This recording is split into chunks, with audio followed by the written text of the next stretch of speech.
en ce matin, et à lui revient toute gloire. Je vais vous inviter à vous lever parce que nous allons commencer ce moment de culte avec un premier cantique que vous connaissez, le 315, Quel repos céleste. N'est-il pas merveilleux de savoir que le Seigneur Jésus-Christ nous donne une paix qui n'est pas celle que le monde donne et qui est infinie. Amen.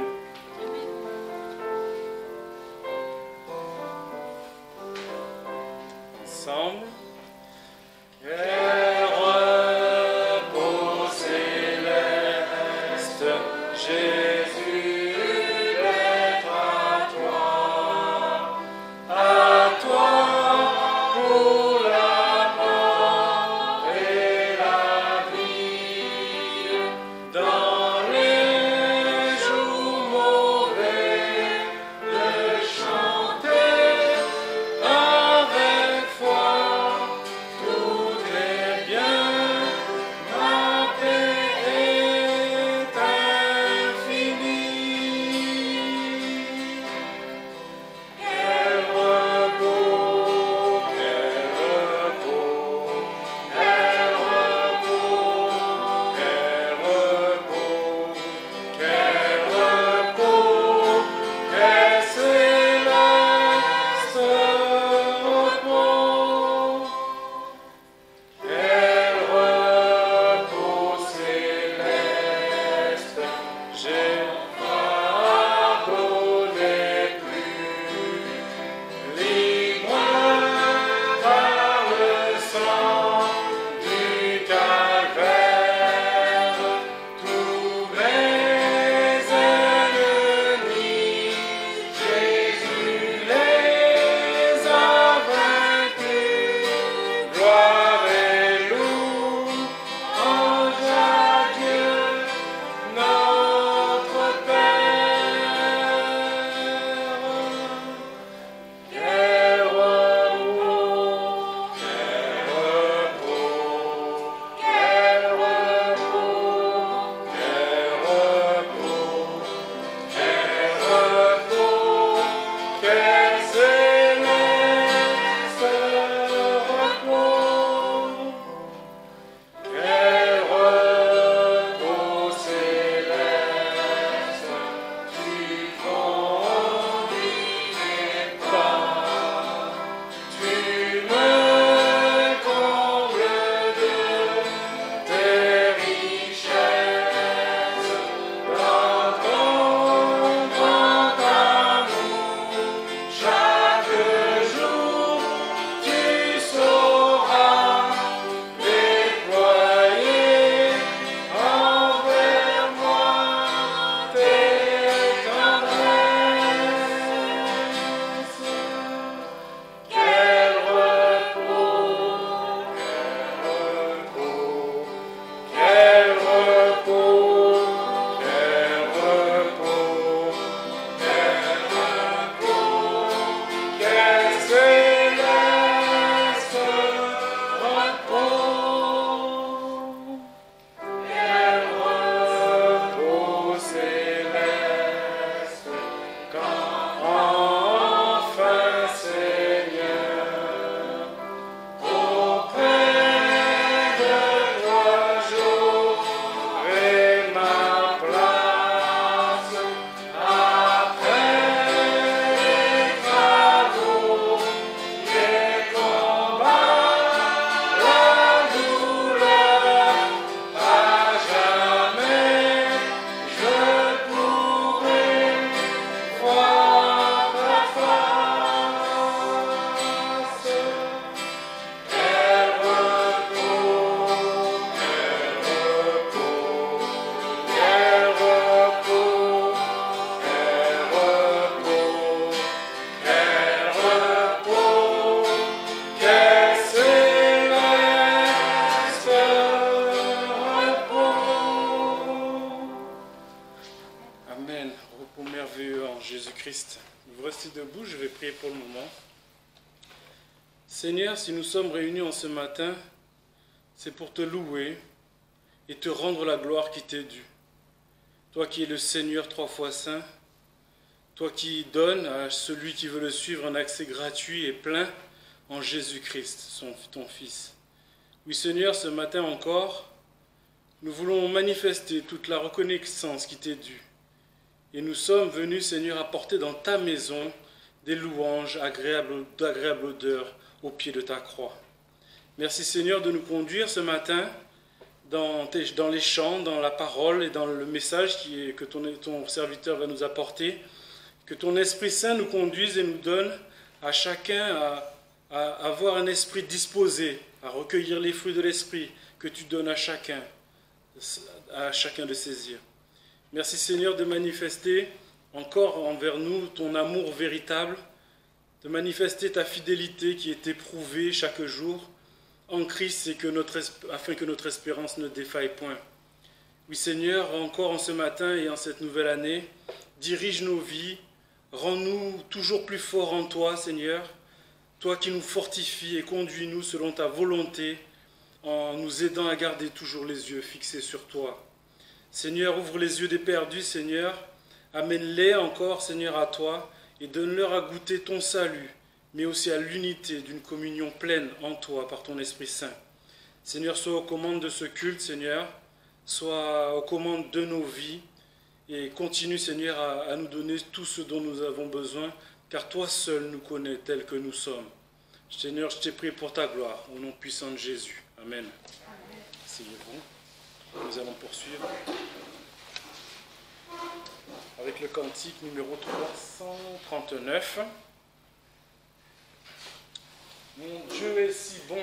Amen. Il nous a fait des promesses, il nous donne le salut, il nous laisse son Esprit Saint et nous accompagne jusqu'à la fin. Je crois qu'on peut chanter que le Seigneur est bon.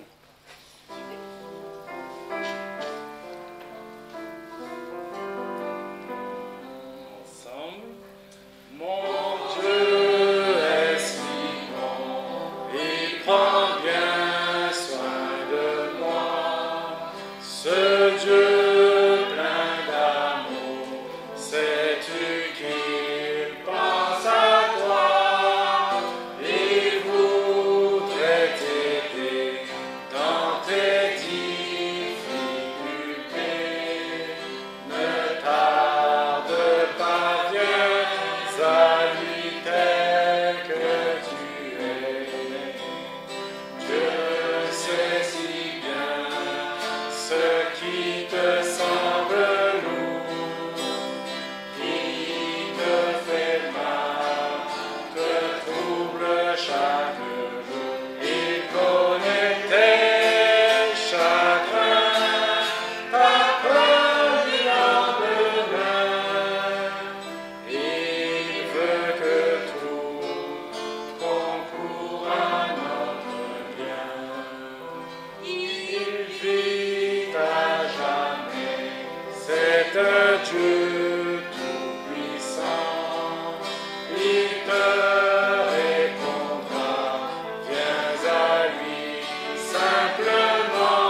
chantez, mais vous le vivez dans vos vies.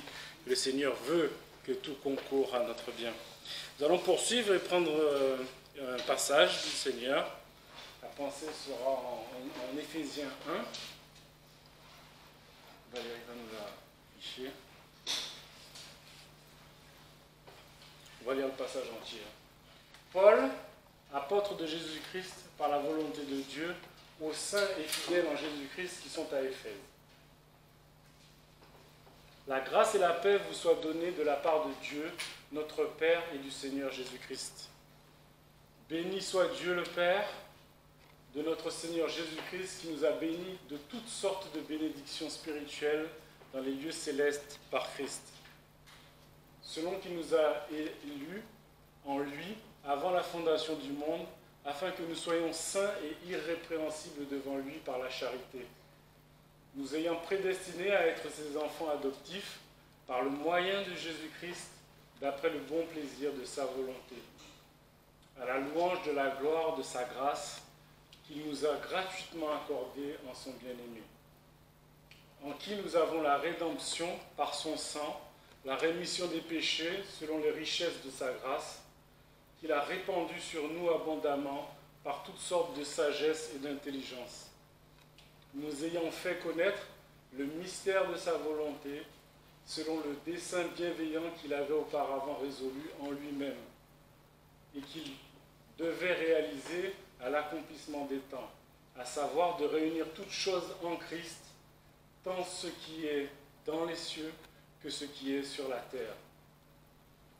C'est en lui aussi que nous sommes devenus héritiers, ayant été prédestinés d'après le décret de celui qui opère toutes choses selon le dessein de sa volonté, afin que nous servions à la louange de sa gloire, nous qui avons les premiers espérés en Christ. En lui vous êtes aussi, après avoir entendu la parole de la vérité, l'évangile de votre salut, et avoir cru en lui, vous avez été scellés du Saint-Esprit qui avait été promis, lequel est un gage de notre héritage pour la rédemption de ceux qu'il s'est acquis à la louange de sa gloire. C'est pourquoi, ayant aussi entendu parler de votre foi au Seigneur Jésus et de votre charité envers tous les saints, je ne cesse de rendre grâce pour vous en faisant mention de vous dans mes prières, afin que le Dieu de notre Seigneur Jésus-Christ, le Père de gloire, vous donne un esprit de sagesse et de révélation dans sa connaissance, qu'il éclaire les yeux de votre entendement, afin que vous connaissiez quelle est l'espérance à laquelle vous êtes appelés, et quelles sont les richesses de la gloire de son héritage dans les saints, et quelle est, envers nous qui croyons, l'infinie grandeur de sa puissance, conformément à l'efficacité du pouvoir de sa force, qu'il a déployé en Christ, quand il l'a ressuscité des morts, et qu'il l'a fait s'asseoir à sa droite dans les lieux célestes, au-dessus de toute principauté, de toute puissance, de tout pouvoir, de toute domination et de tout nom qui se puisse nommer, non seulement dans ce siècle, mais aussi dans celui qui est à venir. Et il a mis toutes choses sous ses pieds, et il l'a donné pour chef suprême de l'Église, qui est son corps et la plénitude de celui qui remplit tout en tous. Amen. Frères et sœurs, plus nous sommes près du Seigneur Jésus-Christ, et plus la parole de Dieu, en Zacharie 2,8, prend tout son sens. C'est un passage où le Seigneur rappelle que nous sommes la prunelle de son œil. Le véritable effet de cette proximité avec Christ est de nous amener à être en communion avec lui, au sujet des autres aussi.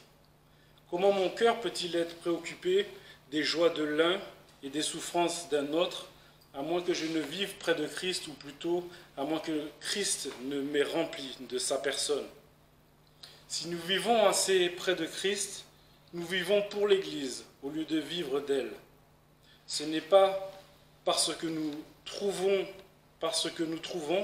mais bien parce que nous apportons que nous pouvons servir dans l'Église. En vivant avec lui dans les choses excellentes, vous apporterez vous aussi l'excellence dans le service et dans les circonstances de l'Église. Il faut que nous ayons ce besoin de chercher l'appui que procure Christ. Cet état est des plus désirables, mais vous devez aussi être pour Christ, et cela, quelle que soit la misère de l'Église. Si nous vivons dans cette proximité avec le Seigneur et si nous sommes en communion avec lui, nous voyons tous les saints avec ses propres yeux. Et nous voyons les frères et sœurs avec ses yeux, comme étant les plus chers pour lui. Alors il est facile d'intercéder pour eux.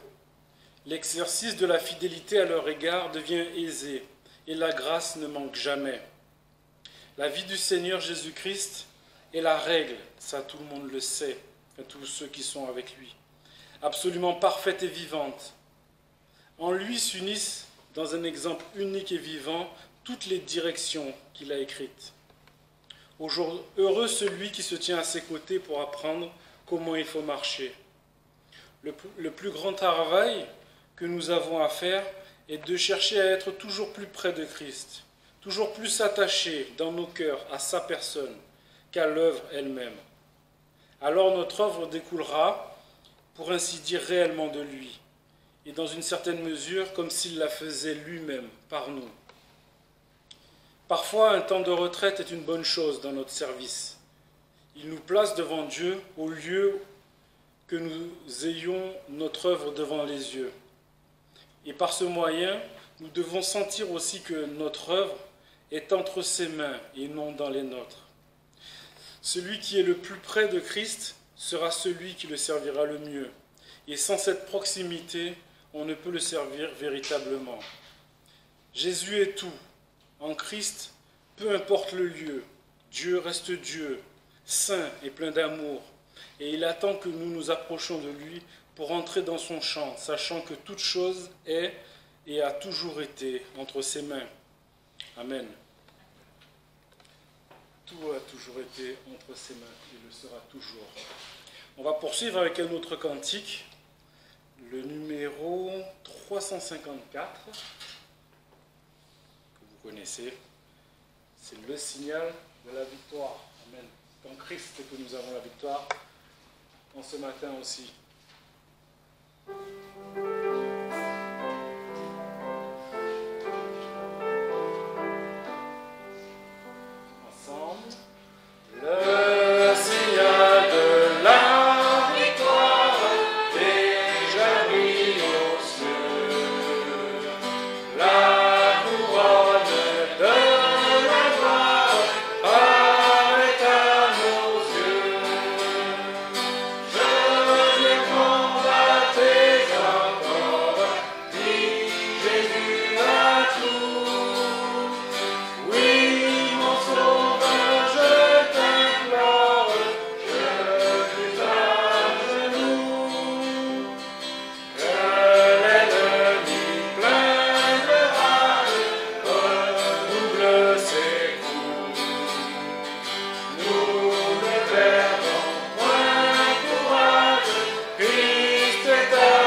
passer au moment du verset, effectivement le verset du mois.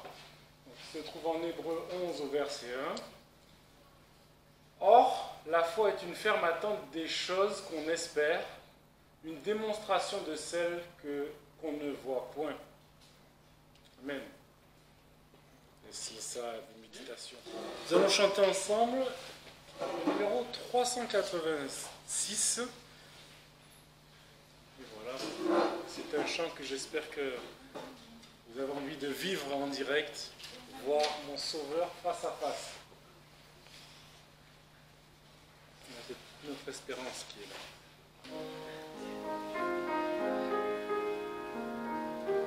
Ensemble. Vois mon Sauveur face à face. Vois Jésus dans sa bonté. Oh, joie en suprême grâce, oh bonheur, félicité. Oui, dans ta magnificence, je te verrai libre roi. Pour toujours en ta présence, je serai semblable à toi. Ta gloire est encore cachée sous un voile ensanglanté. Bientôt sera révélé ton ineffable beauté. Oui, dans ta magnificence, je te verrai divin roi. Pour toujours en ta présence, je serai semblable à toi. Oh, quel transport d'allégresse quand tes yeux baissés sur moi me diront avec tendresse, je mourrai aussi pour toi.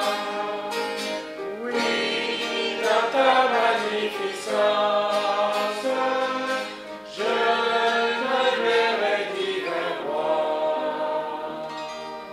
Pour toujours en ta présence, je serai semblable à toi. Amen. Bien, le texte d'aujourd'hui se trouve dans l'évangile de Marc, au chapitre 10.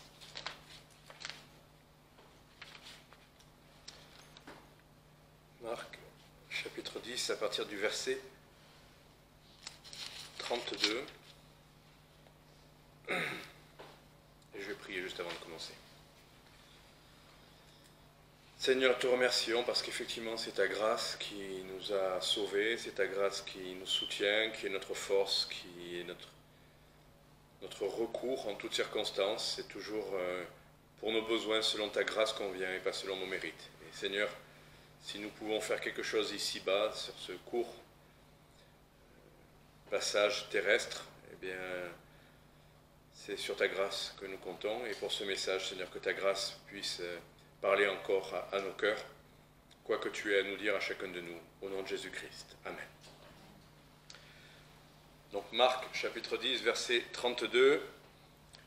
Or, ils étaient en chemin, montant à Jérusalem. Jésus marchait devant eux, et ils étaient effrayés et craignaient en le suivant. Et Jésus, prenant encore à part les 12, commença à leur dire ce qui leur devait arriver, ce qui lui devait arriver, pardon. Voici, nous montons à Jérusalem, et le Fils de l'homme sera livré aux principaux sacrificateurs et aux scribes, et ils le condamneront à la mort, et le livreront aux gentils. Ils se moqueront de lui, ils le fouetteront, ils lui cracheront au visage et le feront mourir. Mais il ressuscitera le 3e jour. Alors, Jacques et Jean, fils de Zébédée, vinrent à lui et dirent « Maître, nous voudrions que tu nous fasses ce que nous te demanderons. Et il leur dit, que voulez-vous que je vous fasse? Et ils lui dirent, accorde-nous d'être assis dans ta gloire, l'un à ta droite et l'autre à ta gauche. Et Jésus leur dit, vous ne savez ce que vous demandez. Pouvez-vous boire la coupe que je dois boire et être baptisé du baptême dont je dois être baptisé? Et ils lui dirent, nous le pouvons. Et Jésus leur dit, il est vrai que vous boirez la coupe que je dois boire et que vous serez baptisés du baptême dont je dois être baptisé. Mais quant à être assis à ma droite ou à ma gauche, ce n'est pas à moi de l'accorder, si ce n'est à ceux à qui cela est destiné. Ce que les 10 autres ayant entendu, ils commencèrent à s'indigner contre Jacques et Jean. Mais Jésus, les ayant appelés, leur dit, vous savez que ceux qu'on regarde comme les chefs des nations les maîtrisent, et que les grands exercent leur autorité sur elles. Mais il n'en sera pas de même parmi vous. Au contraire, quiconque voudra être grand parmi vous sera votre serviteur, et quiconque voudra être le premier d'entre vous sera l'esclave de tous. Car le Fils de l'homme est venu non pour être servi, mais pour servir, et pour donner sa vie en rançon pour plusieurs. Voilà, donc encore une manière que le Seigneur utilise d'enseigner un peu les règles de fonctionnement de son Église et de son royaume. Et en l'occurrence, c'est intéressant parce qu'ils allaient à Jérusalem et il est dit simplement qu'ils étaient effrayés en le suivant. On se demande qu'est-ce qui les effraie. Ils devaient pressentir qu'effectivement à Jérusalem, Jésus avait des ennemis et que des choses allaient se passer. Ce que Jésus confirme en leur disant qu'il va effectivement être sacrifié, qu'on va se moquer de lui, qu'il va être condamné. Je ne sais pas si ça vous a fait le même effet qu'à moi, mais alors qu'il vient, il est en train de leur dire qu'il va souffrir, donc que se profilent devant ses yeux les choses les plus terribles qui soient, alors qu'ils étaient eux-mêmes effrayés avant. C'est comme s'il y avait dans le cerveau quelque chose qui se passe, et ils discutent entre eux pour savoir s'ils pourraient, Jacques et Jean, avoir les meilleures places plus tard dans la gloire. Vous imaginez une discussion, vous êtes en tête-à-tête avec quelqu'un qui vous ouvre son cœur, qui vous dévoile ses épreuves, ses souffrances, ses difficultés, et puis vous lui demandez, mais est-ce que tu trouves que ma cravate est bien aujourd'hui? Tu penses qu'elle va bien avec ma chemise ou je ne sais quoi? Vous imaginez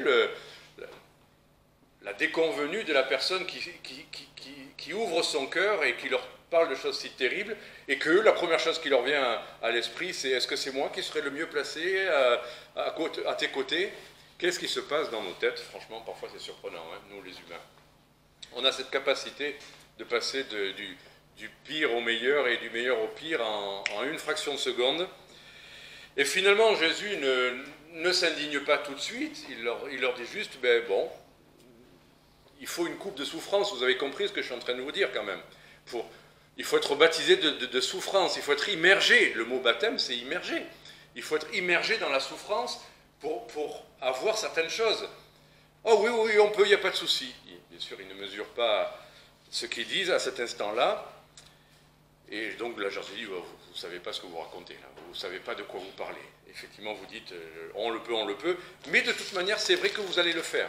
C'est vrai que les chrétiens, les disciples, les apôtres sont probablement tous passés par le martyre, donc par la souffrance, pour le témoignage du Seigneur. Mais pour ce qui est de cette question de la première place, Jésus dit, bon, écoutez, ça c'est réservé. Si ça vous est destiné, vous l'aurez, sinon, c'est pas à moi d'en parler maintenant. Mais finalement, les autres, c'est normal, ils veulent les meilleures places, et les autres sont jaloux aussi. Ils n'ont pas été aussi médiocres de le demander, mais eux aussi, ils ne veulent pas. Il y a cette jalousie c'est pas obligatoirement qu'on veut les premières places, mais on supporte mal qu'il y en ait qui les prennent, surtout quand ils les prennent comme ça. Alors finalement, Jésus va leur enseigner une règle, voilà ce que je disais en entrée. Les premières places, c'est quand on prend la toute dernière place. Voilà. Il inverse la règle de ce monde. Et c'est ça qui était intéressant dans ce texte. C'est cette petite phrase un peu énigmatique, je reconnais, verset 42, on va la relire. Verset 42, Jésus les ayant appelés, tous, il les réunit, voilà, comme un maître, il va leur enseigner ce qu'il faut enseigner. Il dit, voilà, vous savez qu'on regarde comme les chefs des nations, vous savez que ceux qu'on regarde comme les chefs des nations les maîtrisent et que les grands exercent leur autorité sur elles, mais il ne sera pas de même parmi vous. Au contraire, quiconque voudra être grand parmi vous sera votre serviteur. J'ai eu du mal à comprendre même cette phrase. Vous savez que ceux qu'on regarde comme les chefs des nations les maîtrisent, même grammaticalement. Il m'a fallu y revenir, mais en fait oui, ça devient clair. Ceux qu'on regarde comme les chefs des nations les maîtrisent. Les maîtrisent qui? Les nations. Voilà, quand on a compris comment c'est construit, ben oui, les chefs, les présidents veulent maîtriser leur nation. C'est la moindre des choses. On se dit, ils sont là pour contrôler ce qui s'y passe, faire normalement au mieux pour la réussite économique, diplomatique, etc. etc. Bon. Mais ça passe par l'idée de maîtriser la nation, maîtriser le pays. Et les grands sont ceux qui exercent une autorité, c'est ce que Jésus dit, sur elle. Voilà, donc présider à la destinée d'une nation, c'est ce que Jésus dit, c'est exercer de l'autorité, c'est maîtriser, et on comprend mieux un peu ce combat qu'il y a quand il y a des mouvements sociaux, des grèves, des ci, des là. Il faut que les chefs des nations gardent le contrôle, que ça ne leur échappe pas, et tout le monde craint que justement, franchement, on a des forces publiques, on a la police, on a l'armée, on a toutes ces choses-là qui sont là pour garder au regard des attaques extérieures, mais même la sécurité intérieure. Et donc, voilà, que ce soit les tribunaux, les prisons, c'est pour que les présidents à la destinée du pays gardent la maîtrise et le contrôle. Voilà. Mais Jésus dit, ça, c'est le monde. Que pour garder la destinée de quelque chose d'important, il faut contrôler, maîtriser, exercer l'autorité. Et s'il le faut, dans le monde, par la force. Et il y a des régimes plus ou moins brutaux pour faire aboutir aux décisions du gouvernement, s'il le faut, par la force, par des lois, par de la pression, par des règles qu'on a du mal à accepter, bien sûr. Mais quoi qu'il en soit, verset 43, « Mais il n'en sera pas de même parmi vous. » Que ce soit la règle du monde, que ce soit le fonctionnement de ce monde, l'Église, le royaume de Dieu, ça n'est pas cette règle-là. Pour que les choses se fassent, ça n'est pas la maîtrise, l'exercice de l'autorité qui s'impose, qui doit être la règle parmi les chrétiens. Ça ne doit pas être cette règle-là de fonctionnement. Quand on entend beaucoup parler de leadership, vous savez, c'est le mot, il faut que les leaders de l'Église se lèvent et... Bon, je vais y revenir au mot leader, mais en anglais, to lead, c'est conduire. Et finalement, on n'aime pas, nous les Français, le mot leader, parce que ça a cette connotation un peu d'entreprise ou de... Voilà, on n'aime pas ce mot-là. Mais en réalité, si on disait conduire, et là, on a ce mot-là dans la Bible. On a les conducteurs dans l'Église. On a bien des conducteurs. Le mot n'a pas cette connotation de leader, voilà, ou même les chefs. Et là, c'est intéressant, c'est bien le mot que Dieu emploie. Les chefs. On n'aime pas qu'il y ait des petits ou des grands chefs. On n'aime pas ceux qui... Vous voyez ce que je veux dire? Effectivement, Jésus dit, non, dans l'Église, c'est pas comme ça que ça doit fonctionner. Ce ne sont pas des gens qui vont exercer une autorité, qui vont montrer qu'ils sont les plus forts. Je me rappelle en colonie, quand j'étais animateur, dans le monde, hein, pas les colonies chrétiennes. Mais quand on prenait, entre guillemets, le contrôle de sa petite équipe ou de son petit groupe, il y avait toujours un moment où il nous testait, où il testait l'autorité, il voulait se bagarrer un tout petit peu. Et il y avait toujours ce moment où il fallait qu'on montre qu'on est les plus forts, pour qu'après ça se passe bien. Quand la chose était posée, arrêtée, on ne se laisse pas faire, il y en a toujours un qui vient vous chercher. On le faisait gentiment, hein, c'était pas une bagarre, mais il fallait qu'il y ait un moment donné où, entre guillemets, l'expression marseillaise, on se frite un tout petit peu, quoi.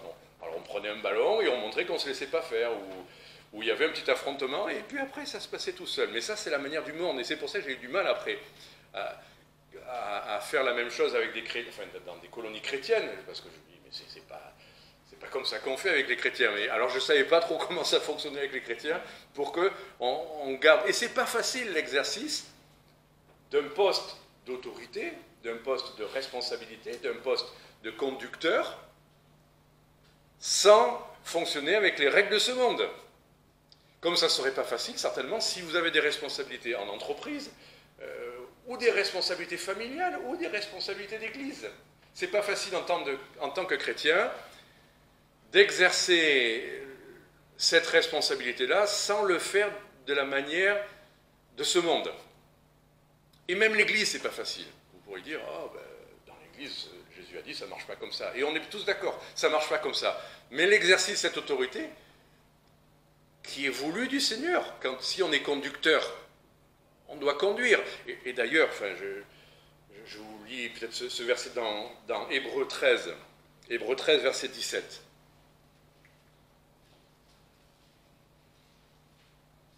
Alors on va voir les versets qui nous expliquent comment on peut le vivre.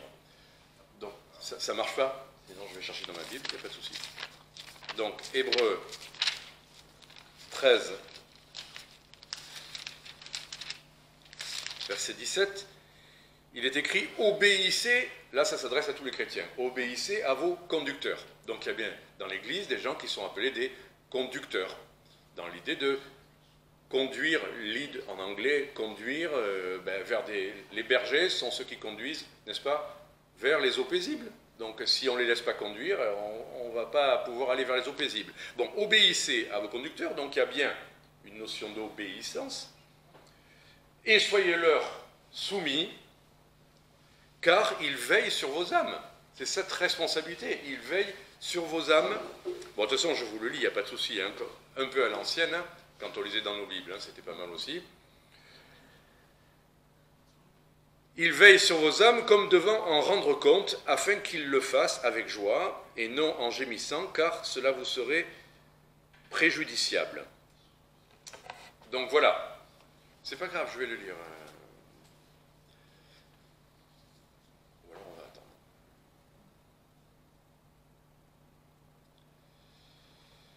Donc, on voit bien avec ce verset dans l'Épître aux Hébreux qu'ils sont conducteurs, qu'ils devront en rendre compte, qu'ils veillent sur, ils surveillent, quelque part, veiller sur, on inverse tout bêtement la petite particule. Bon, et ils peuvent le faire avec joie, si tout se passe bien, ou en gémissant, si on a cette difficulté, ce regard de travers, oui, il commande, qui sait ça, qu'est-ce que c'est, pourquoi il fait ça, enfin... C'est pas, donc, on voit à la fois que Dieu établit ce fonctionnement de conducteur et qu'on doit obéir, et à la fois, Dieu leur demandera des comptes pour tout ça, et à la fois, on voit qu'il est exigé comment conduire sans exercer de maîtrise ou d'autorité. Vous voyez, mais on n'aime pas ce mot-là, mais regardez dans nos vies pratiques. On n'arrête pas de contrôler des choses. Parce qu'en lisant ça, moi je me dis, arrêtons de contrôler, laissons faire. Enfin, je ne sais pas comment faire pour ne pas contrôler les choses. Vous avez des invités, vous avez un repas à préparer, vous allez être obligé de contrôler exactement tout ce qui se passe du début à la fin de ce repas. Les courses, le budget, l'équilibre du repas, comment les choses... C'est un art aussi, hein, n'est-ce pas? Il faut maîtriser son sujet, que les choses arrivent chaudes au bon moment, qu'ils ne soient pas trop cuites, il faut que les... N'est-ce pas? Là, on comprend tous de quoi on parle. Il faut bien contrôler. Voilà. Et j'ai un frère que j'ai rencontré là récemment, il travaillait sur les chantiers petit à petit, maintenant il est chef d'équipe. Pour que le chantier fonctionne bien, ben, il y a toute une série de choses, les livraisons des matériaux, les ouvriers. Il m'a dit, moi, je ne fais pas son accent sinon vous allez le reconnaître, mais j'ai des ouvriers qui travaillent et tout ça, et je le sais, lui c'est un gros travailleur, hein, c'est pas quelqu'un qui est devenu chef pour ne pas travailler. Hein. Il m'a dit, il y a une chose que j'attends, il y en a des meilleurs que d'autres, mais moi je garde ceux qui obéissent. Celui qui en fait qu'à sa tête, qui dit « moi je sais, je n'ai pas besoin de t'écouter, je fais qu'à... » Celui-là, je ne peux pas le garder, je ne peux rien faire avec lui. Il m'a dit « je préfère un qui est moins doué, moins compétent, mais qui fera exactement ce que j'attends de lui et que je lui demande, qui me demandera peut-être que je l'aide ou qui ne comprend pas, ou qui ne sait pas. Je préfère cela. Avec cela, dans la durée, je ferai du bon travail et ça se passera bien. Mais avec ceux qui en font qu'à leur tête parce qu'ils croient tout savoir, on ne peut rien faire. La notion d'obéissance. Et donc on voit bien qu'il y a des circonstances où il faut qu'il y ait une certaine maîtrise, même sur le travail des autres, quand on a des responsabilités. On est tous petits chefs de quelque chose quelque part. Voilà, on doit contrôler à peu près ce qui se passe dans la famille. Le pasteur, il est dit qu'il ne faut pas que ses enfants soient ci ou soient là. Comment il fait? Il faut quelque part garder une certaine maîtrise de ce qui se passe, et pourtant on ne peut pas tout contrôler. On ne gère pas ce qu'il y a à l'intérieur des gens, ils restent libres. Et pourtant, on est jugé en partie sur le fait que nos enfants sont pas, c'est dans la Bible, hein, il faut que l'évêque, ses enfants ne soient pas désobéissants, qu'ils ne soient pas malhonnêtes ou je ne sais quoi. Bon.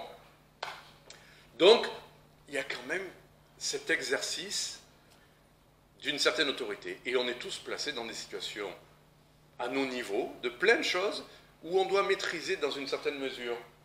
Alors comment faire? C'est ça qui est compliqué. Comment faire sans le faire de la manière qui déplaît au Seigneur et tout en à la fois assumant ce qu'on doit maîtriser ou conduire. Quel est le mal dans l'idée de maîtriser ou contrôler alors que c'est nécessaire dans la vie? C'est nécessaire dans plein de circonstances. On est bien obligé de... Et ce n'est pas obligatoirement désagréable. Quand on a un travail bien accompli, quand on a bien terminé tout ce qu'on devait faire, on a une petite gratification personnelle de se dire, voilà, pas que tout le monde va nous dire, ouais, bravo, on est dans le stade où tout le monde nous acclame. On est content, on avait ce projet, on a travaillé, on a fait ce qu'on a pu et on est arrivé au résultat. On en est tous là. Pour réviser à l'école, vous préparez une petite semaine de révision, vous faites votre petite planning et vous y arrivez, vous avez une bonne note. On est content. Donc, quand on a des choses à amener au bout, il faut dans une certaine mesure. Alors, voilà, maintenant que la question est posée, on va juste lire des versets. Qu'est-ce qui va, si on revient au texte, dans Marc, qu'est-ce qui est le problème, en fait, dans l'idée de maîtriser ou de contrôler? Donc, on peut revenir Marc 10. C'est l'esprit dans lequel on fait les choses, en fait. Et à petit symptôme, on peut voir quel est l'esprit qui nous anime quand on fait les choses. Donc Marc 10, on revient au verset 43. Quiconque voudra être grand parmi vous. Voilà. Qu'est-ce qui nous anime? C'est l'idée d'être plus grand que les autres, d'être grand parmi ses pairs. Ne croyons pas que ça n'existe pas parmi nous, enfin, parmi nous. C'est sans arrêt. Vous mettez deux enfants qui doivent aller d'un point A à un point B, ils marchent à côté. Qu'est-ce qui vient si souvent? Qu'est-ce qui vient si souvent? Ils vont faire la course. C'est spontané, ça vient en nous. Qui c'est? Regardez les disciples, qui voudrait être le plus grand? On a ça en nous de vouloir être premier, devant. Et le Seigneur dit non, ça, au contraire, ça on devrait le perdre. Celui qui veut être grand parmi vous, celui qui veut dépasser les autres, regardez comme c'est ce qui anime le monde. Je connais quelqu'un récemment, il a un emploi, il est content de son emploi, il commence à gagner de l'argent. Et son petit plus maintenant, ça serait de devenir, ça s'appelle senior en entreprise. C'est-à-dire que d'un coup, il va avoir une personne sous ses ordres. Il a progressé dans l'entreprise tout simplement parce qu'il va devenir être le chef de quelqu'un. Regardez dans l'entreprise, on veut savoir... moi j'ai 20 personnes sous mes ordres, quoi. Moi j'en ai 200. Enfin, n'est-ce pas que c'est aussi une valeur de reconnaissance sociale? Le nombre de personnes qui travaillent sous notre autorité? Ne me dites pas non, c'est comme ça dans l'entreprise. Absolument. Et c'est comme ça dans le monde. En France, on n'annonce pas son salaire, mais si on peut dire combien on a de personnes sous nos ordres, c'est bien ça. Petit chef, grand chef, super directeur, mais quoi qu'il en soit, on a cette petite satisfaction de la reconnaissance de quelque chose en ayant quelqu'un sous soi. Le monde fonctionne comme ça. Alors, dans l'Église, on ne doit pas chercher à être grand. Qu'est-ce qui se passe quand on est grand? Je pose la question. Allez, un exemple biblique. Allez, on va participer. Un exemple biblique de quelqu'un qui était grand parmi les autres. Ne cherchez pas spirituel, cherchez littéral. Il y a un homme qui était grand parmi les autres. C'était Saül. Oh, on le veut comme roi. Pourquoi? Parce qu'il dépassait les autres d'une tête, certainement. On le voyait de loin. C'est ça que le monde veut. Des gens qui sont grands parmi les autres. Bon. Et finalement, dans le monde, ça fonctionne comme ça. Quelqu'un qui dépasse les autres. Quelqu'un qui se démarque. Continue le verset, peut-être suivant. Être grand ou être, comme je le disais tout à l'heure, être le premier. Le premier, voilà. C'est terrible cette image de premier. Moi, j'ai fait beaucoup de sport, mais j'ai jamais eu des rôles de premier. J'ai toujours eu des rôles où je défends, où je passe, je cherchais pas à être premier. J'aimais bien l'exercice, la réussite, le contrôle, ça, il n'y a pas de souci, mais être le premier. Mais vous savez, vouloir être le premier, je vous ai parlé de ces enfants qui font la course, mais vous allez chez, c'est pas de la pub que je fais, mais chez Emmaüs, à l'ouverture. C'est effroyable. Moi, naturellement, je reste toujours derrière, je ne peux pas faire ça. Je ne peux pas. C'est peut-être de la passivité, de tout ce que vous voulez, mais quand ils ouvrent les portes, ça se bouscule et ça court dans tous les sens pour aller trouver le premier, pour être... Bon, c'est pas pour être le premier à avoir une médaille, mais peu importe. Être le premier. Quelle importance. Et pourtant, c'est ça qui anime le monde. C'est terrible, hein? Donc, vouloir être plus grand ou vouloir être premier, ça, c'est un problème. Et on va voir quelques versets qui nous précisent ça. 3 Jean 1, 9. Est-ce que ça fonctionne là maintenant? Oui. Allez, 3 Jean, chapitre 1, verset 9. 3 Jean. Bon, là, les choses sont claires. Le Seigneur précise. Hein, tu l'as ou pas? Enfin, ça. Verset 9, oui. J'ai écrit à l'Église, mais dis au trèfle, qui aime à être le premier parmi eux. Le problème, c'est pas que des fois, il y a des situations où bon, ben, on est premier parce qu'on est devant, ou je sais pas, je sais, mais aimer être le premier. Dis au trèfle, aimer être le premier. C'est-à-dire, il aimait être reconnu comme... Waouh, celui-là, ne changez pas le pasteur, ou ne changez, c'est le top, ou je ne sais quoi. Il aime être le premier parmi eux, et il ne nous reçoit point. Il ne supporte pas la concurrence, en fait. Il aime bien être le premier sans que d'autres ne puissent lui faire ombrage. Bon, et si on continue, verset 10, bon, ben, il précise les choses. Si je viens, je rappellerai les œuvres qu'il fait en tenant les discours malins contre nous, et que ne se contentant pas de cela, il ne reçoit pas lui-même les frères, mais empêche ceux qui veulent le faire et les chasse de l'Église. C'est-à-dire, il tient des discours malins. Ça veut dire quoi? Ça veut dire que, comme il ne supporte pas la concurrence, il va dire du mal des autres. Vous rabaissez les autres, finalement, il ne reste plus que vous.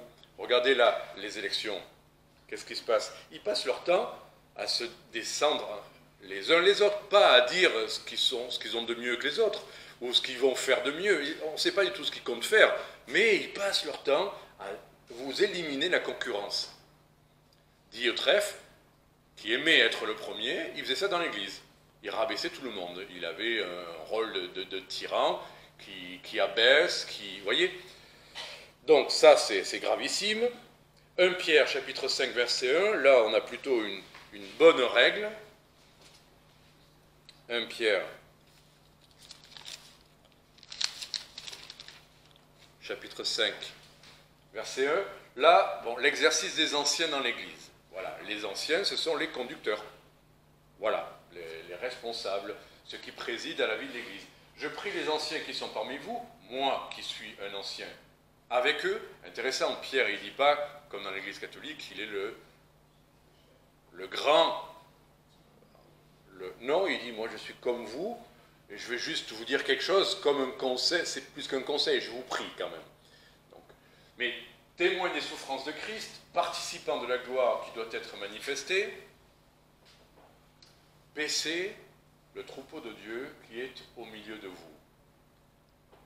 Comment exercer la meilleure autorité de la meilleure manière? Comment paître le troupeau? Et là, c'est l'amener vers des pâturages. On n'a rien de mieux à faire pour être utile à l'Église que de mener le troupeau vers des pâturages. Les pâturages, c'est quoi? C'est la parole de Dieu. Voilà, enseigner, exhorter. On n'a rien de mieux à dire aux frères et sœurs éprouvés. On n'a rien de mieux à faire que de partager quelque chose des Écritures qu'on a reçues. Rien de mieux que d'expliquer ce qu'on vient de comprendre ou de dévoiler un trésor qu'on vient nous-mêmes de trouver. Voilà, paître le troupeau de Dieu qui est au milieu de vous, veillant sur lui. Oui, on veille. On veille sur. On s'en soucie. Récemment, le Seigneur me remontre qu'il faut connaître les brebis. Voilà, savoir ce qui se passe dans leur vie, être là le dimanche et puis, juste pour le dimanche, on tient bien sur sa chaise, il n'y a pas de souci. Mais comment ça va réellement? Comment James a traversé tout ça? Comment telle sœur continue à avancer malgré tout ça? Mais les responsables doivent prendre des nouvelles, ou on doit donner des nouvelles aussi, voyez, parce qu'ils veillent sur nous. Ils peuvent prier plus efficacement. La réunion de prière, des fois, c'est vrai, je donne des sujets assez personnels à cette réunion de prière. On sait qu'on va prier dans ce groupe-là. Et puis, c'est pas que le monde entier va le savoir, mais on est là pour prier. Quelle meilleure chose on peut faire pour les frères et sœurs que de prier précisément pour leurs besoins? Veillez les uns sur les autres. C'est écrit. Pourquoi veiller pour dire « Ah, celui-là, il va mal en ce moment, oh là là, il va mal ». Non, pour pouvoir prier. On sait, on prie. Donc partageons. C'est écrit aussi, partagez les fardeaux. Partagez-vous les uns les autres, les fardeaux. Ne gardons pas ça pour nous-mêmes. Donc, peut-être qu'on attend que tel ou tel responsable nous donne un coup de fil pour dire « ça va » et des fois, français, nous, on va dire c'est ma vie, enfin, on ne va pas le dire, mais au fond, on ne dit pas grand-chose. Mais il faut bien qu'il y ait cette confiance réciproque, peut-être de la sollicitude de la part de ceux qui appellent, mais peut-être aussi de l'ouverture de la part de ceux qui pourraient dire quelque chose, qui traversent une épreuve. Si on ne le dit pas, comment on va prier pour? La meilleure chose à faire, c'est de le partager pour qu'après on prie. Ne nous partageons pas les virus, mais partageons-nous quand même les sujets des épreuves. N'ayons pas peur d'être mal vus ou mal compris, alors que c'est vraiment une... Alors, ça ne veut pas dire qu'on dévoile toute notre intimité et tous nos secrets, mais quand même, on peut dire en mots pudiques, simples, une épreuve qu'on traverse, pour que les frères et sœurs, moi je vous assure, j'assiste à la réunion de prière, les sujets sont pris au sérieux et sont amenés au trône de la grâce, précisément. C'est la meilleure chose qu'on ait à faire dans nos difficultés. On ne pourra pas intervenir dans le monde du travail du collègue, mais on peut prier concrètement. C'est la meilleure chose à faire. Donc oui, ceux-là doivent veiller sur, mais il faut aussi qu'on soit assez ouvert, se laisser surveiller, dans le bon sens du terme. On n'est pas épié. Vous voyez, c'est pas « Ah, tu n'étais pas là dimanche Si on vous dit « Tu n'étais pas là dimanche », ne vous dites pas « Ouais, je suis surveillé, qu'est-ce que c'est, on n'est pas libre dans cette église ». C'est juste qu'on s'inquiète de notre état spirituel à cet instant ou de nos épreuves. Est-ce que ça va? C'est ça la question derrière tout ça. D'accord? Donc, qu'il veille non par contrainte, mais volontairement. Non pour un gain honteux, mais par affection. Il faut que ça ne soit pas juste un mercenaire qui le fait pour l'argent, mais qu'il y ait de l'affection là-dedans. Et il faut qu'il y ait cette affection réciproque de sa part, ou de leur part. Non, et c'est là l'idée, veiller sur, prendre soin, d'accord, mais non comme ayant la domination sur les héritages du Seigneur. Il y a des fois des frères qui, on emploie cette expression, c'est mon église. Vous voyez, et quand c'est dit entre pasteurs, les gens vont dire, mais c'est pas ton église, elle t'appartient pas. C'est pas ça. Quand on dit c'est mon église, ça veut dire c'est l'église où je suis, c'est pas la mienne. Mais c'est ce que dit le texte. Attention, l'église n'appartient pas aux responsables. Et si jamais on emploie cette expression c'est mon église, ne le prenons pas mal, ça ne veut pas obligatoirement dire que la personne pense qu'elle lui appartient, qu'il en fait ce qu'il en veut. C'est pas ça du tout. C'est l'héritage du Seigneur, elle appartient au Seigneur. Mais à la fois, on l'a vu, il faut veiller dessus, mais pas comme dominant. Et là, on revient à l'idée de pas comme dominant, pas aimer exercer une autorité, maîtriser, ou être le premier, ou être grand parmi. C'est pas ça l'idée, pas comme dominant. Donc voilà. Alors,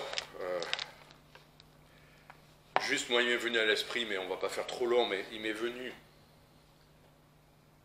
à l'esprit que les mots, les termes, les noms employés pour une fonction aussi. Tout à l'heure on a dit avoir quelqu'un sous ses ordres, mais même le nom qu'on vous donne. Le nom qu'on vous donne quand vous exercez quelque chose. Ça change tout, non? Enfin, en réalité vous faites la même chose. Mais selon le nom qu'on vous donne, ça prend une autre dimension.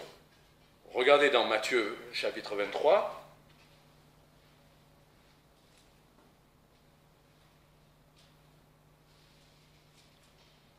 Matthieu chapitre 23, du verset 1 à 11, Jésus a quand même dit, faites attention aux noms que vous employez. Regardez. C'est bon? Verset 1. Alors Jésus parla au peuple et à ses disciples et il leur dit, les scribes et les pharisiens sont assis dans la chaire de Moïse.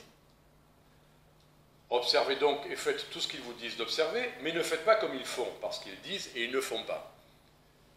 Ils lient des fardeaux pesants et insupportables, ils les mettent sur les épaules des hommes, mais ils ne veulent pas les remuer du doigt. Justement, hier, j'ai vu un film à un moment donné, c'était une critique du capitalisme, enfin, dans son mauvais sens, et un des héros, qui était assez médiocre et enfin, méprisable dans ce qu'il était, il disait, moi, il croyait au capitalisme, il voulait lui-même, il était très pauvre, hein, mais il croyait à fond qu'il fallait qu'il devienne chef d'entreprise et qu'il gagne beaucoup d'argent. Enfin, c'était une caricature, bien sûr.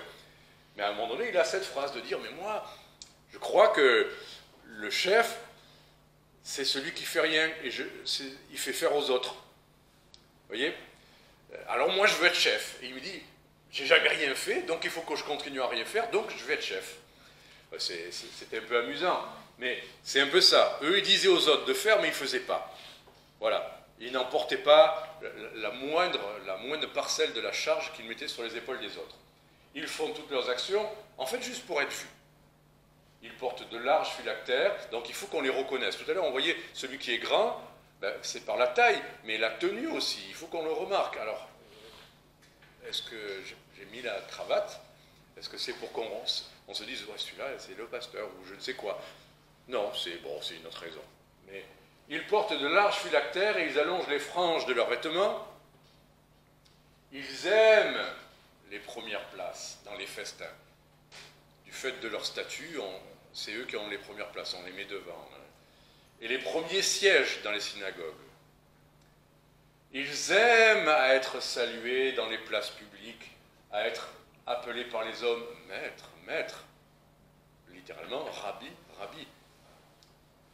Mais vous, ne vous faites pas appeler maître. Vous n'avez qu'un maître, le Christ. Et pour vous, vous êtes tous frères. Continue. Et n'appelez personne sur la terre votre Père. Car vous n'avez qu'un seul Père, celui qui est dans les cieux. Il parle spirituellement. Physiquement, bien sûr qu'on a un Père, un géniteur. Ne vous faites point appeler docteur, car vous n'avez qu'un docteur, le Christ. Les noms, se faire appeler maître. Et là, tout de suite, si vous avez écrit là, maître ou rabbi, si on vous distingue, si vous êtes celui qui est le docteur, celui qu'on va écouter, ben le Seigneur dit, ne prenez pas ces noms-là, comme ça, vous éviterez bien des problèmes à tout le monde. À vous, à cause de l'orgueil, et au troupeau de Dieu, entre guillemets, parce que vous êtes tous le troupeau. Voilà. Et si vous avez une position de responsabilité, de veiller sûr, de conducteur, ben, ne prenez pas en plus ce nom-là de maître, de docteur, ailleurs il dit de directeur ou de chef. Voilà. Évitez ça à tout prix. Évitez ça à tout prix. Donc les titres, vous voyez, sont associés quand même. Un petit nom Dans l'entreprise, on vous fait aussi, des fois on n'augmente pas le salaire, mais on vous donne un petit nom. Et là, d'un coup, vous êtes heureux. Ben oui, le monde fonctionne aussi comme ça. Donc, pour terminer, essayons, là, plutôt que vous lire les versets, quand le Seigneur veut nous utiliser dans son service, là on parlait d'être esclave de tous, voilà le terme qu'il emploie, serviteur. À la place de tous ces noms-là, c'est esclave. Rendez-vous par amour, serviteurs les uns des autres. Que ce qui nous anime à servir, ça soit les autres et leurs besoins et l'utilité pour les autres. Pas être vu, entendu, reconnu, apprécié, élevé. Et là, je réfléchissais, il m'est venu plein de noms. Est-ce qu'il y a des noms de serviteurs dans la Bible? Enfin là, j'essaie d'être précis. Des qualificatifs,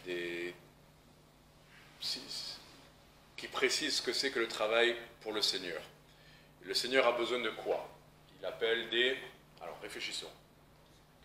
Hein? Des ouvriers, voilà. Grande moisson, Luc 10, versets 1 à 3.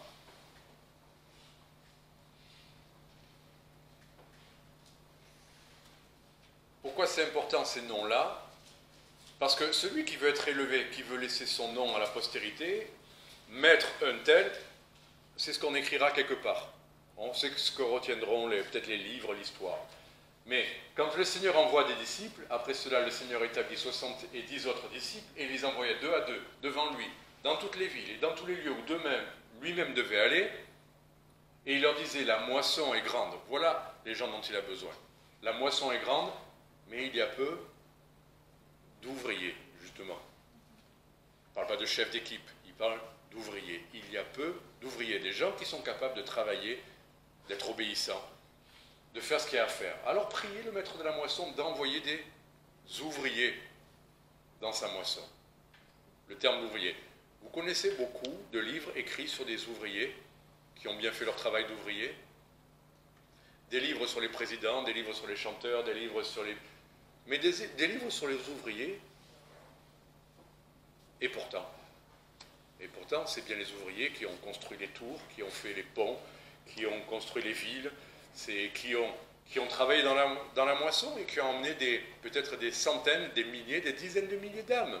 Alors on a retenu les prédicateurs, mais les ouvriers dans la moisson. Là-haut, on rencontrera beaucoup d'ouvriers, dont on n'a pas retenu le nom ici-bas, mais dont les noms sont bien inscrits là-haut. Autre chose, le Seigneur, il envoie des ouvriers, il envoie qui aussi? Les noms, les mots. Imaginez que vous ayez à faire un message pour la jeunesse. Le Seigneur, il a des ouvriers, il envoie des ouvriers dans la moisson. Je vous ferai des pêcheurs. Vous connaissez beaucoup de livres écrits sur des pêcheurs? Pourtant, l'humanité s'est nourrie de poissons. Et le Seigneur, il a appelé des pêcheurs d'hommes. Suivez-moi, je vous ferai pêcheurs d'hommes. Donc, ouvriers, pêcheurs. Après, j'ai eu, moi, 2 petites images qui me sont venues. Marc 11, 1, et on va terminer avec 2 versets, ça ne sera pas long. Marc 11, 1. Là, je sais que si je vous dis une petite phrase, vous savez de quoi il s'agit. Comme ils approchaient de Jérusalem, de Bethphagée et de Béthanie, près du mont des Oliviers, Jésus envoya 2 de ses disciples. Là, de mémoire, il les envoie pour quoi faire? Vous le savez? Continue. Hein? Allez, continue. Et il leur dit, allez à la bourgade qui est devant vous, et aussitôt que vous y serez entrés, vous trouverez un ânon attaché que personne n'a encore monté. Détachez-le, amenez-le-moi. Et si quelqu'un vous dit, pourquoi faites-vous cela? Dites que le Seigneur en a besoin. Et aussitôt, il l'enverra ici. Vous connaissez ce texte, je ne vais pas vous le lire intégralement, mais j'aime bien. Le Seigneur a besoin. Cette phrase, je trouve, elle est incroyable dans la Bible. Dieu a besoin. il pourrait tout faire tout seul sans nous. Mais il a osé, il a voulu nous être, entre guillemets, c'est pas redevable, mais il s'est obligé à avoir besoin de nous. C'est bien ça l'idée. Dans l'œuvre, dans le travail, il pourrait tout faire tout seul, 1000 fois mieux que nous, mais le royaume, la moisson, le Seigneur a besoin. Et il dit, détachez-le, rendez-le disponible. Surtout ne le retenez pas. Si le Seigneur a besoin d'un anneau, que personne ne le retienne. Le Seigneur en a besoin, et c'est qu'un anneau. Il n'est même pas terminé. C'est pas un âne aguerri. Vous voyez, il n'a même pas commencé à vivre, à travailler, à peine. Mais laisse-le venir, détachez-le. Le Seigneur en a besoin. Et c'est sur lui que le Seigneur s'est assis. C'est lui que le Seigneur a conduit. Et c'est en étant sur lui que le Seigneur a été vu et glorifié. Si l'anneau peut-être avait été plus grand, on l'aurait vu. Mais comme il était petit, on ne l'a pas vu. On ne voyait que Jésus qui dépassait les autres. Et j'ai même une dernière image qui me va bien. Je l'emploie souvent. Ça va vous surprendre, mais Luc 13, verset 6.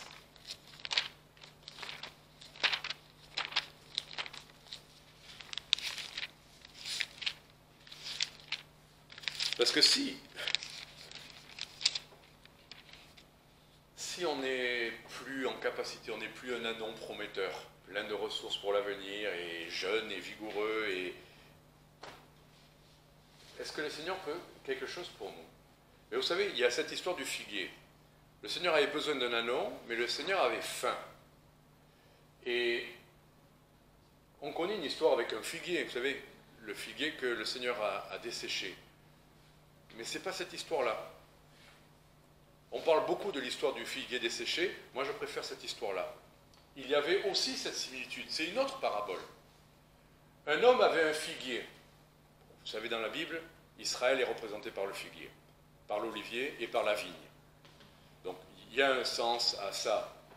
Mais quoi qu'il en soit, un homme avait un figuier planté dans sa vigne. Le figuier et la vigne ensemble. Si on n'a pas compris que c'est Israël, bon. Et il y vint chercher du fruit et il n'en trouva pas.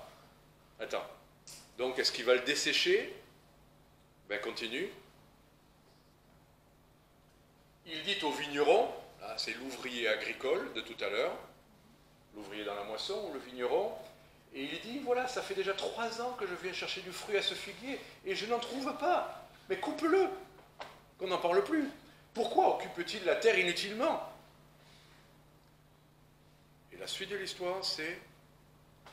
Le vigneron lui répondit, Seigneur, laisse-le encore cette année, jusqu'à ce que je l'ai déchaussé et que j'y ai mis du fumier. Continue. Peut-être portera-t-il du fruit, sinon tu le couperas après. Ça, c'est pas un appel très glorieux, hein. Enfin, considérer qu'on est juste du fumier pour que le figuier puisse enfin porter du fruit qu'il n'a pas porté toutes ces années. Moi, j'accepte ça. Ça me va assez bien. De considérer que je ne suis pas mieux que ça, mais que le Seigneur fasse patience encore avec son figuier.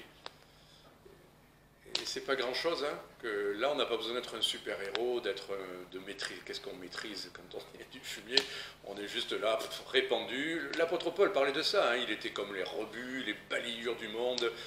Quelque part, se rendre esclave, c'est aussi accepter d'être laissé au rebut si on n'est pas utilisé, si les choses ne se passent pas comme on aime, si on nous laisse dans notre coin pendant toute une soirée, si on est serviteur, on n'a pas à regimber, à se plaindre, mais moi je sais faire ça, pourquoi je ne le fais pas? C'est pas notre travail. Nous, si on est là juste pour faire porter du fruit au figuier, on accepte notre rôle. On accepte là où le Seigneur nous place, avec le désir, enfin, que ce figuier porte du fruit. Donc voilà, que le Seigneur garde en nous cette disposition à n'être que serviteur, esclave des autres, et pas chercher à être grand, vu, premier, aimer les premières places. Que le Seigneur vous bénisse. Amen. Merci pour ce message. Après toutes ces bonnes paroles que le Seigneur nous donne pour ce début d'année et ce début de semaine, nous allons chanter la gloire du Seigneur. Je vous invite à vous lever. On va chanter le numéro 1. Que vous connaissez bien sûr. À toi la gloire.